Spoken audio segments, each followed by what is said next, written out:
programme vous est offert par Illico Cash.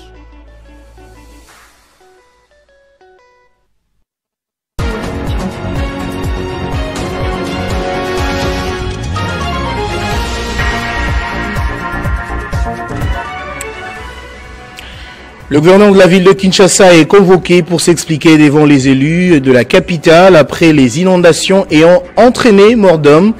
Daniel Bumba est attendu aujourd'hui à l'Assemblée provinciale de Kinshasa. Les négociations directes entre Kinshasa et la rébellion du M23 censées débuter le 9 avril dernier à Doha au Qatar peinent encore à démarrer. Qu'est-ce qui bloque la machine? Un dossier de la rédaction à suivre dans ce journal. Et puis en République dominicaine, le bilan de l'effondrement d'une discothèque s'est alourdi à 218 morts selon les autorités. La possibilité de trouver des survivants reste exclue. Nouveau journal sur Télé 50, bienvenue à tous. Qu'est-ce qui a bloqué les négociations entre Kinshasa et la rébellion du M23 prévue à Doha le 9 avril dernier? Quelles sont les raisons des divergences fondamentales entre les deux parties marquées par des préconditions mutuellement inacceptables? Vous le savez, Kinshasa a exigé un cessez-le-feu immédiat et inconditionnel, le retrait du M23 des zones occupées, les refus de toute intégration des rebelles dans l'armée nationale, chose qui n'a pas été acceptée par les rebelles du M23. Plus de détails dans ce dossier de la rédaction 50. Les négociations directes entre Kinshasa et le M23 prévues à Doha autour du 9 avril 2025 ont échoué en raison des divergences inconciliables et d'un manque de confiance mutuelle exacerbé par des enjeux politiques, militaires et régionaux complexes. Et voici quelques raisons de cet échec des enjeux sous-jacents. Premièrement, les préconditions inconciliables. La position de Kinshasa a exigé un cessez-le-feu immédiat et inconditionnel, le retrait total du M23 des territoires occupés dans l'est de la RDC et les refus catégoriques d'intégrer les combattants rebelles dans les forces armées nationales. Kinshasa a également insisté pour que le M23 adhère au programme de désarmement, démobilisation, réintégration et stabilisation communautaire, perçu comme un préalable non négociable. Côté M23, le mouvement rebelle a conditionné tout dialogue à des mesures de confiance, incluant des garanties sur leur sécurité et une reconnaissance implicite de leur contrôle territorial. Le M23 a également rejeté un désarmement unilatéral, arguant que cela les rendrait vulnérables sans garantie politique ou militaire claire. Ces exigences ont été perçues par Kinshasa comme une tentative de légitimer leur présence armée. Les deux parties se sont accusés mutuellement de mauvaise foi. Kinshasa reproche au M23 de chercher à gagner du temps pour consolider ses positions militaires, tandis que le M23 accuse le gouvernement de vouloir imposer une reddition sans offrir des concessions politiques, notamment sur les questions d'amnistie et les représentations des communautés tutsi congolaises que le M23 prétend défendre. Une autre raison de cet échec, c'est la faiblesse de la médiation. Malgré les efforts du Qatar pour faciliter un dialogue direct, la médiation n'a pas réussi à surmonter les divergences. Doha, bien que neutre, manquait peut-être de l'autorité ou de l'expérience régionale nécessaire pour imposer des compromis aux parties, contrairement à d'autres cadres comme les processus de Nairobi ou de Luanda, soutenus par les acteurs régionaux kenyans ainsi que l'Angola. Les combats sporadiques dans l'est de la RDC, notamment dans le Nord Kivu, ont continué. En marge des négociations sapant les appels au cessez-le-feu. Chaque camp semble vouloir maintenir une pression militaire pour renforcer sa position à la table des négociations, ce qui a rendu tout accord immédiat improbable. Les enjeux sous-jacents, souveraineté, intégrité territoriale. Pour la République démocratique du Congo, céder aux demandes du M23 équivaudrait à reconnaître une perte de contrôle sur une partie de l'Est de la RDC, un précédent dangereux face à d'autres groupes armés actifs dans la région. Le gouvernement cherche à réaffirmer son autorité nationale, notamment après des années de critiques sur son incapacité à sécuriser l'Est de la RDC. L'échec des négociations de Doha reflète un manque de volonté politique pour surmonter les divergences aggravées par des dynamiques régionales et des intérêts divergents. Les préconditions rigides de Kinshasa et du M23, combinées à l'absence de confiance à l'influence du Rwanda, ont bloqué tout progrès. Les enjeux vont au-delà du simple conflit armé, touchant à la souveraineté, aux identités communautaires, aux ressources et à la géopolitique régionale. Un règlement durable nécessiterait un cadre de négociation plus inclusif, impliquant les acteurs régionaux et abordant les causes profondes du conflit, notamment via un dialogue sur la gouvernance et la réconciliation nationale. Et puis, depuis près de 2 semaines, une campagne de diabolisation ciblant le député national Moussa Nyamwisi est orchestrée avec insistance. Cette entreprise de SAP émane des armées numériques liées tant au M23 et à Kigali qu'aux communicants de certains acteurs politiques du Kivu, relayés par plusieurs comptes bien identifiés. Dans une déclaration, le RCD KML dénonce ce qu'il qualifie de battage médiatique sur les réseaux sociaux, motivé par la gêne profonde que suscite l'engagement indéfectible de l'honorable Moussa Nyamwisi aux côtés du président de la République en faveur de la protection de l'intégrité territoriale de la RDC. D'après cette déclaration, Moussa Nyamwisi n'a jamais adhéré au M23 et n'a jamais quitté l'Union sacrée. C'est dans le but d'éclairer ses partenaires, l'opinion nationale et internationale, que le Rassemblement congolais pour la démocratie, Kisangani, mouvement de la libération RCD-KML, par le canal de son secrétariat général, a voulu faire cette mise au point. L'honorable Antipas Moussa Nyamwisi et le RCD-KML restent attachés aux efforts engagés contre l'agression étrangère et l'occupation des vastes zones à l'est du pays, notamment au nord Kivu et au sud Kivu, ainsi que contre la menace terroriste des ADF qui tuent et massacrent depuis plus d'une décennie dans le Nord Kivu et dans l'Ituri. Ils n'ont jamais cessé de dénoncer cette guerre d'agression du RDF AFC M23 ainsi que les multiples tueries et drames divers perpétrés contre les paisibles compatriotes déjà épuisés par les cycles infernaux des violences armées et des déstabilisations de tout genre. Impliqués totalement dans cette dynamique patriotique de paix que mène son Excellence Monsieur le Président de la République et toutes les institutions du pays, le RCD-KML, conduit par son président national, n'a jamais quitté l'Union sacrée de la nation, comme en témoigne son appartenance au cartel PEP-AAP, le renouvellement de son engagement à l'Union sacrée de la nation et sa participation aux consultations en date du 25 mars 2025. Dans ce cadre, il salue l'efficacité de la diplomatie qui engrange sur le terrain des bons résultats qui doivent obligatoirement être consolidés dans la durée par tous les acteurs politiques et sociaux, épris de paix, de justice et de patriotisme. Sans attendre, l'honorable Moussa Nyamwisi, en sa qualité de député national, y apporte déjà sa contribution et appelle de tous ses vœux tous les acteurs à se le réapproprier et à se joindre à la nécessité historique de les implémenter. Le RCD-KML considère tout déchaînement médiatique contre lui, en l'occurrence dans les réseaux sociaux, comme une simple distraction des ennemis de la paix qui ne vise qu'à diviser le camp de la patrie, l'affaiblir et renforcer les agresseurs dans leur campagne de sape et de destruction. L'union fait la force et dans une guerre, la stratégie de la division ne peut que servir l'ennemi. Le RCD-KML recuse toutes ces intrigues et fausses accusations et met en garde leurs auteurs déjà identifiés. Avant que les instances judiciaires soient saisies, les services de sécurité devraient normalement identifier et mettre hors d'état de nuire tous ces manipulateurs de l'intérieur. Dans sa doctrine et ses missions actuelles de plaidoyer pour la paix dans notre cher pays et dans la région des Grands Lacs, l'honorable Moussa Nyamwisi Antipas et le RCD-KML n'ont jamais cru un seul instant au populisme et au show médiatique comme solution à la crise sécuritaire en vogue. Le populisme sert paradoxalement des relais serviles aux intérêts de l'ennemi. Le RCD-KML soutient l'armée, les forces armées de la République démocratique du Congo, bouclier et fer de lance de la nation, réitère son soutien à la mutualisation FARDC-UPDF tout en soulignant l'urgence du renforcement en interne des capacités en vue d'une autonomisation de notre propre système de défense et de sécurité devant contrer par nous-mêmes toutes les menaces. Pour le RCD-KML, Mugeni Kalingini Alfred, secrétaire général.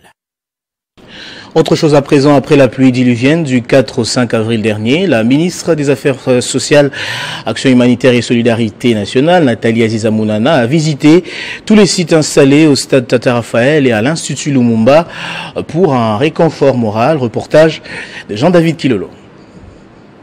Nathalie Aziza Mounana, ministre des Affaires sociales, Action humanitaire et solidarité nationale, s'est rendue au chevet des sinistrés des pluies de la nuit du 4 au 5 avril 2025 à Kinshasa. Des noirs et blancs vêtus en signe de deuil et de solidarité avec les familles des victimes. La ministre des Affaires sociales a effectué une visite de consolation, de réconfort et de soutien moral. Dans sa gibecière, plusieurs camions contenant du pain, de l'eau, des vivres et non-vivres, pour s'assurer que ses compatriotes frappés par cette catastrophe ne manquent pas l'essentiel pendant ce moment difficile.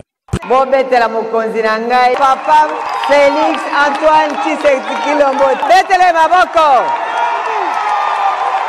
potoza na mokonzi ya motema boboto bana ya mama Denise Nyakeru bobetele maboko mama ya motema boboto au nom de la solidarité nationale tongo nyoso mapa ekobando ya awa miliki nati pona bana liboso na tongo midi pe olie en attendant totala ndenge nini gouvernement ekosunga bino bolongwa awa. Commencé au site de francophonie du stade Tata Raphaël, cette visite s'est poursuivie à Limete Salongo, où la ministre voulant palper du doigt sur terrain a visité une famille dont les membres des victimes des inondations étaient obligés de passer nuit sous le toit de leur maison et pour qui elle a instruit ses services d'accompagner ces derniers vers le site d'hébergement de Tata Raphaël pour une prise en charge appropriée.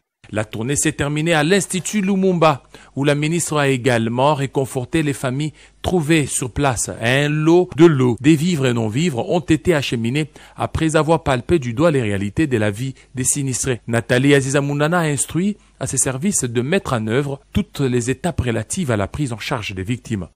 La ministre des Affaires sociales, Action humanitaire, solidarité nationale, Nathalie Aziza Mounana, a appelé également à la mobilisation des partenaires techniques et humanitaires, à accompagner les efforts en cours et renforcer la résilience des populations exposées aux aléas climatiques.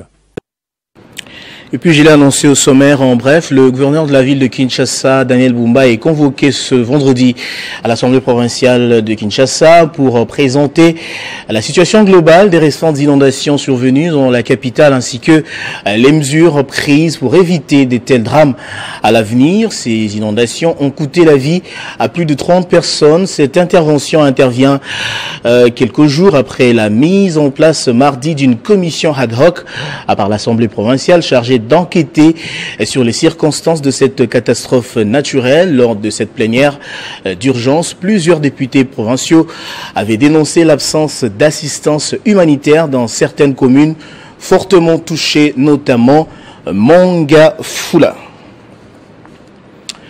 En justice militaire, 6 hauts magistrats des forces armées de la RDC ont reçu jeudi leur notification officielle des mains du vice-premier ministre, ministre de la Défense nationale et ancien combattant Guy Kabombo Mwadianvita. Ceci fait suite à l'ordonnance présidentielle numéro 25-182 du 28 mars 2025 portant nomination des officiers généraux. Cette notification officielle est un acte qui consacre la prise des fonctions, celle de dire les droits de manière rigoureuse, impartiale et selon le code de justice militaire. S'adressant au haut magistrat militaire, le numéro 1 de la Défense nationale, Guy Kabombo Mwadianvita, a rappelé l'importance du rôle du magistrat militaire dans un contexte sécuritaire tendu. Il a réaffirmé au nom du chef de l'État, Félix Antoine Tshisekedi Tshilombo, la volonté de mettre fin à l'impunité et de faire de la justice un pilier de discipline et d'intégrité au sein des troupes. Ces hauts magistrats ont remercié le président de la République pour la confiance placée en eux et ont promis d'accomplir leur devoir avec loyauté, sérénité et détermination, en étant les gardiens inflexibles de l'ordre et de la loi. Instrument clé du redressement éthique et disciplinaire des forces armées, la justice militaire est appelée à jouer un rôle du premier plan dans l'assainissement du secteur de la défense et sécurité. Cette prise de fonction marque un nouveau départ sous les signes de la responsabilité et de l'espoir d'une armée plus juste. Poursuivons ce journal pendant ce temps. Aussitôt après son arrivée à Lubumbashi, le vice-premier ministre de l'Intérieur et Sécurité a procédé à la clôture de l'atelier sur la vulgarisation des textes légaux, sur la création, l'organisation et le fonctionnement de comités provinciaux et locaux des sécurités au chapiteau du Pullman Grand Caravia Hotel. C'était en présence notamment du gouverneur Jacques Kaboula-Katoué. Pendant près d'une semaine, 450 membres des comités provinciaux et locaux de sécurité du Haut-Katanga ont été sensibilisés sur la gouvernance sécuritaire à l'initiative du ministère national de l'Intérieur et Sécurité. Au cours de ces assises, les participants ont été outillés sur les innovations du décret numéro 22/44 du 6 décembre 2022 portant création, organisation et fonctionnement des comités provinciaux et locaux de sécurité. Je voudrais mettre en exergue l'engagement pris par le président de la République, chef de l'État, son Excellence Félix-Antoine Tshisekedi Tshilombo, engagement de faire de la sécurité l'un des volets prioritaires de son programme d'action quinquennal. Pour sa part, le vice-premier ministre de l'Intérieur et Sécurité a relevé l'importance capitale de cet atelier qui arrive au moment où la RDC fait face à un défi sécuritaire majeur dans sa partie orientale. Jacquemain Chabané-Louko a aussi indiqué que ces assises rentrent dans le cadre du deuxième pilier du programme d'action du gouvernement national qui repose sur la protection du territoire national et la sécurisation des personnes et leurs biens. La vision du président de la République, telle que traduite dans le deuxième pilier du programme d'action du gouvernement, fait de la réforme du secteur de sécurité l'une des principales priorités du pays. Suivra la remise des textes légaux sur la création, l'organisation et le fonctionnement des comités provinciaux et locaux de sécurité, ainsi que des brevets de participation. Droits de l'homme en République démocratique du Congo, la fondation Bill Clinton pour la paix était en point de presse jeudi à Kinshasa. L'objectif était d'évaluer la grâce présidentielle, le désengorgement, les cachots clandestins, les prisonniers et les détenus préventifs oubliés par la grâce présidentielle justement. Par ailleurs, ces organisations ont plaidé pour la relaxation de certains acteurs politiques, journalistes et acteurs des droits de l'homme. L'évolution sur la grâce présidentielle, désengorgement, cachot clandestin, les prisonniers politiques et détenus préventifs oubliés par la grâce présidentielle accordée par les chefs de l'État ou la liberté, tel a été les termes de la conférence de presse organisée par la fondation Bill Clinton pour la paix et les ONG des droits de l'homme en RDC.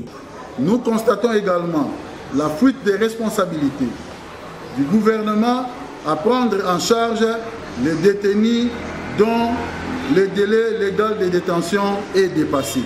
D'entrée de jeu, les organisations ont brossé les tables sombres de la dégradation des droits de l'homme en RDC avant de demander la relaxation de certains détenus politiques, membres de la société civile, mais également des journalistes. Nous avons des cas emblématiques tels que Norbert Rieye, qui est aussi à Ndolo, malade. Il doit aussi bénéficier de la grâce présidentielle parce que son dossier est politique. Nous avons l'ancien ministre Edo Kabine, Iman Mondo Moussa, qui est aussi faussement accusé d'avoir tué sa femme, alors que, selon les enquêtes que nous avons amenées au niveau des pays de sa femme, de Madagascar, et aussi à Kinshasa, nous avons constaté que c'était un dossier judiciaire à caractère politique.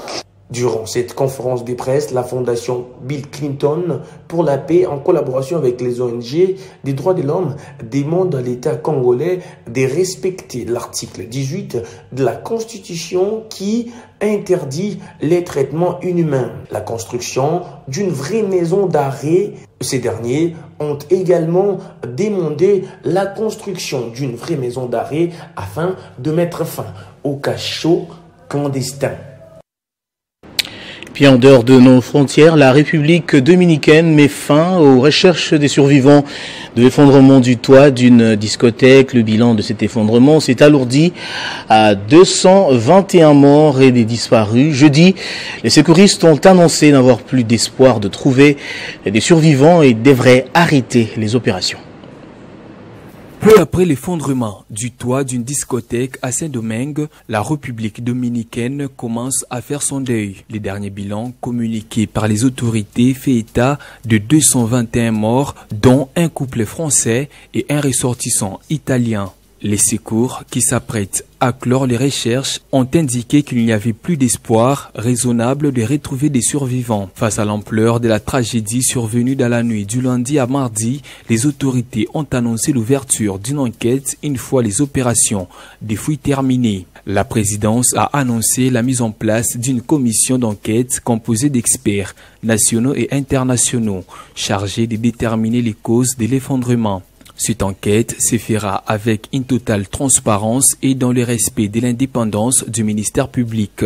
Le pays a également rendu hommage à Ruby Perez, légende du merengue, qui s'est produisé ce soir-là au Jet Set et a perdu la vie dans la catastrophe. Sur son cercueil, recouvert de fleurs blanches, ses lunettes et son célèbre chapeau ont été déposés en hommage. Surnommée la voix la plus aiguë du merengue, Ruby Perez a marqué la musique latino-américaine avec des titres comme Enamorado de Ella ou Buscando tus besos. Artistes proches, amis et fans ont salué sa mémoire, notamment en lâchant des ballons blancs devant les théâtres peu avant le départ du corbillard.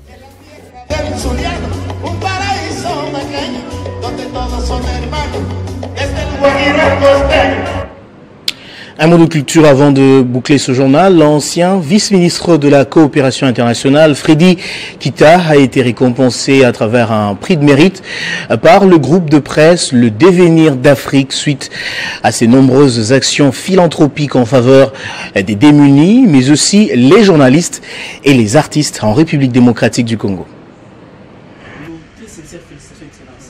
Bienfaiteur, socialiste, philanthrope, hors pair, l'ancien vice-ministre de la coopération internationale, Freddy Kita, a été honoré par les Devenirs d'Afrique suite à ses gestes de fraternité, de solidarité et des bienfaisances en RDC. Dans ses nombreuses actions, les professionnels des médias, les artistes et plusieurs autres catégories sociales ont bénéficié de ces actes du cœur, un prix qu'il dédie aux victimes des atrocités de la guerre injuste à l'Est. Fier parce que aujourd'hui la République m'a reconnu, pas seulement comme acteur, mais comme aussi un homme, un bienfaiteur. Mais je dirais aussi par rapport à votre corporation, parce que je me suis quand même renseigné, qui fait un grand travail pour encourager ceux-là qui œuvrent dans le social, dans la paix, dans l'amour. Et je dédie spécialement ce trophée à nos frères et sœurs de l'Est qui sont victimes de la barbarie de ces agresseurs du M23 que nous connaissons. Et je leur dis sincèrement que nous allons tout faire avec nos vaillants soldats de FARDC pour que cette partie soit libérée. Vous venez de parler du président de la République, le commandant suprême, il fait tout pour que notre armée gagne cette bataille. Pour rappel, l'ancien vice-ministre Freddy Kita a apporté récemment une assistance aux journalistes de la télévision nationale Jean-Pierre Kassangana et l'artiste et comédien Yandi Moussi, pour ne citer que ceux-là. On va prendre les rappels des titres à présent. Le gouverneur de la ville de Kinshasa est convoqué pour s'expliquer devant les élus de la capitale après les inondations ayant entraîné mort d'homme. Daniel Bumba est attendu aujourd'hui à l'Assemblée provinciale de Kinshasa. Les négociations directes entre Kinshasa et la rébellion du M23 censées débuter le 9 avril dernier à Doha au Qatar peinent encore à démarrer. Qu'est-ce qui bloque? Vous avez suivi un dossier de la rédaction dans ce journal. Et puis en République dominicaine, le bilan de l'effondrement d'une discothèque s'est alourdi à 218 morts. Selon les autorités, la possibilité de trouver des survivants reste exclue. On va prendre à présent la revue de presse.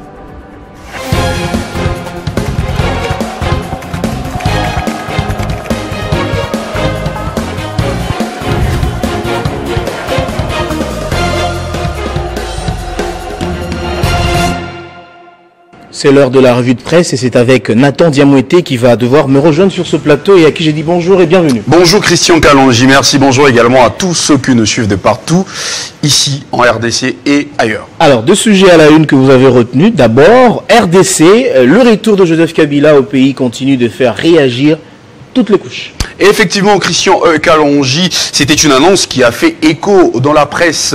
Le journal Congo Nouveau revient en début de ce week-end avec ces titres. Rentrera-t-il par quelle partie orientale du pays? Kabila, un retour qui fait trembler à l'U2PS. Christian, ce portail met d'abord en lumière les déclarations d'Olivier Kamitatou, porte-parole de Moïse Katumbi.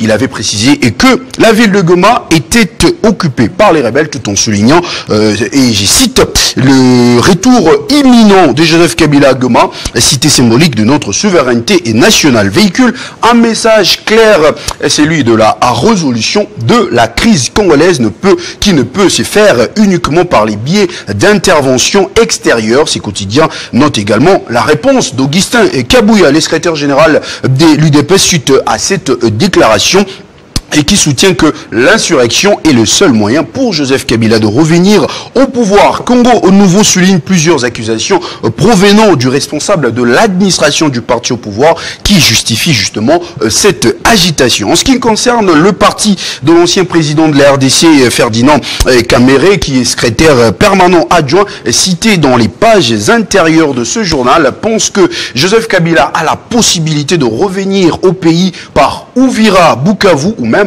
Lubumbashi. Christian, tout cela pour justifier que pour signifier que l'Est du pays ne se limite pas à Goma. Eh bien, si Congo Nouveau, cette annonce fait trembler l'UDPS, c'est un avis qui n'est pas du tout partagé par nos confrères de la presse en ligne Wise.cd qui, selon leur portail, le leader du parti PPRD a révélé qu'il rentrera immédiatement dans son pays pour trouver des solutions aux problèmes de la RDC. L'ex-président Joseph Kabila a expliqué sa décision en se référant à des raisons claires liées à la paix et la sécurité et après avoir rencontré justement certains chefs d'État, anciens présidents de la région ainsi que d'autres acteurs politiques et sociaux nationaux et internationaux intéressés par la crise congolaise. Christian, quant au journal Le Maximum qui met l'accent sur sa première page en soutenant d'une certaine manière l'argumentaire du premier quotidien, nous lisons: après une éclipse sur la pointe de pied, Kabila, un retour tonitruant et intriguant. Ce journal indique aussi que le retour de l'ex-président de la RDC suscite beaucoup de commentaires et des discussions dans l'opinion publique. Selon les informations obtenus par nos collègues de Maximum, les inquiétudes concernant ce retour concernent le rôle que l'ancien président prévoit de jouer dans l'évolution de la situation sécuritaire tant à l'est du pays qu'à travers tous les territoires congolais, mais également sur le futur proche du pays et des institutions existantes. Selon le même site Christian, jusqu'au jeudi 10 avril 2025, il n'y avait aucun signe que Joseph Kabila était revenu sur le sol congolais, bien que d'anciens extraits recyclés et circulés sur les réseaux sociaux suggérant ainsi l'arrivée du sénateur Avier Goma. Il convient de souligner, Christian, que le retour dans son pays de l'ex-président suscite plus d'inquiétude que de tranquillité chez nombre de ses concitoyens, conclut ces tabloïds. Et puis le second sujet, port de banane en RDC, Judith Soumino à Dubaï remporte le marché. Christian Kalonji, le journal Forum des As entre en scène et nous tient au courant que Judith Soumina Toulouka, la chef du gouvernement, a fait un voyage à Dubaï hier jeudi afin de s'entretenir avec les responsables d'DP World, qui est le troisième plus grand opérateur portuaire à l'échelle mondiale. Il convient de souligner que ces rendez-vous cruciaux avaient pour but de dénuer la situation concernant le port en eau profonde de Banana, un projet d'une grande importance pour la République démocratique du Congo. Il précise aussi que cette progression prouve que les déplacements de la chef du gouvernement, je cite, ne sont pas des voyages de loisirs, mais des missions stratégiques pour l'avenir du pays.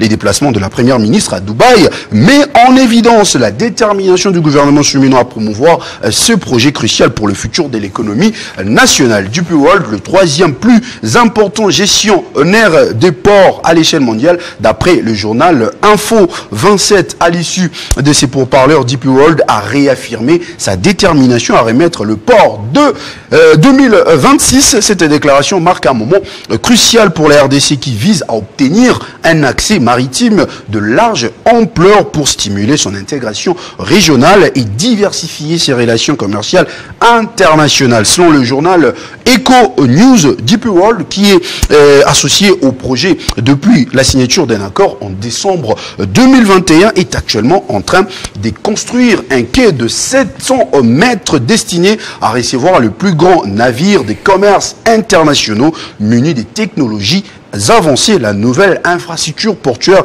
disposera d'une capacité annuelle de 450 000 containers équivalent 20 pieds, faisant ainsi de Banana un centre logistique pour les exportations minières et agricoles de la RDC. Je vous remercie de votre présentation, Nathan Diamouité. C'est moi que vous remercie, Christian Kalonji. Voilà qui met fin complètement à ce journal. Madame, Messieurs, je vous remercie de l'avoir suivi de partout dans le monde, notamment à Lomé, grâce à Télé 50.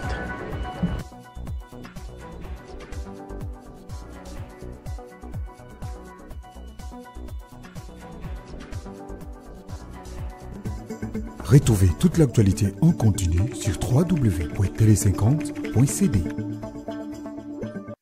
Ce programme vous a été offert par Illico Cash.